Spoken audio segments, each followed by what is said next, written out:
I was excited and nervous when I started the education program at MCTC.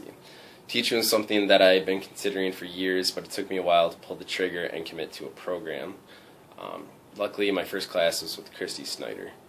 I remember the day well. I remember it because I was running late. I was literally running late. I was trying to find my class in H900, and it hadn't occurred to me to look in the bottom corner of the basement to find my class. I realized it could have been avoided if, I had planned it out the day before, but it didn't happen.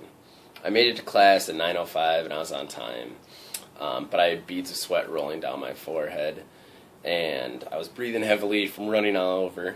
While sitting in class, I figured at least I'd have some time to cool down and gather my thoughts and relax for 30 or 45 minutes while the teacher went over the syllabus.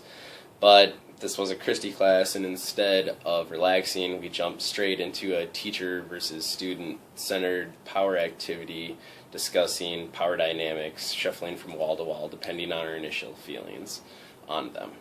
What I'm trying to say through this small anecdote is that from day one I realized I couldn't assume I knew what to expect from the program. I digress. I've appreciated the opportunities and the importance placed on evaluating our own beliefs of roles educators play in the classroom.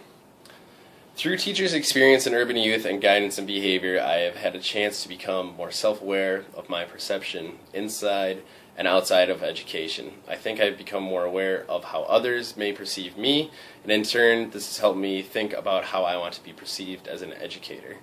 I think one quote that resonated with me early on is from Delpit's Silence Dialogue and Power and Pedagogy in Educating Other People's Children. We do not really see through our eyes or hear through our ears, but through our beliefs. Through the urban education program, I've become distinctly more aware of factors of oppression and white privilege that play out on an everyday basis in our school systems, and how I am influenced by and a part of them. I know we have already reflected on our experience in public achievement, but while looking at the entire educational program and the curriculum involved, I think it was truly important having field experience and the opportunity to connect curriculum to real life. It made me realize how hard it is to connect a project to lesson plans, to student interests, to pedagogical philosophy. But to get the experience of being in a school working with children towards a common goal is invaluable. Reading Haberman, Star Teachers freaked me out, just as public achievement has freaked me out. Teaching and being good at it is tough. Haberman says when star teachers are teaching, learning is transformed from teacher assignments to something we're in together. When this feeling begins to take hold, stars realize they have created islands and safe harbors for children against the popular culture of school.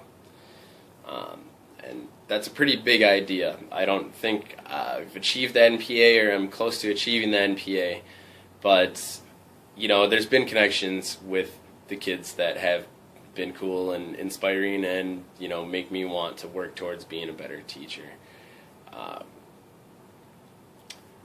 I think teaching is hard, and it's going to be hard. It's similar to that feeling I had committing to going back to school and sweating my way down to the basement of Helland. But I think it's worth it, and thanks to all my classmates. It's good to see you in class, and I'm sure I'll see you around in the future. And, of course, Christy, thank you for this video assignment. Wally appreciates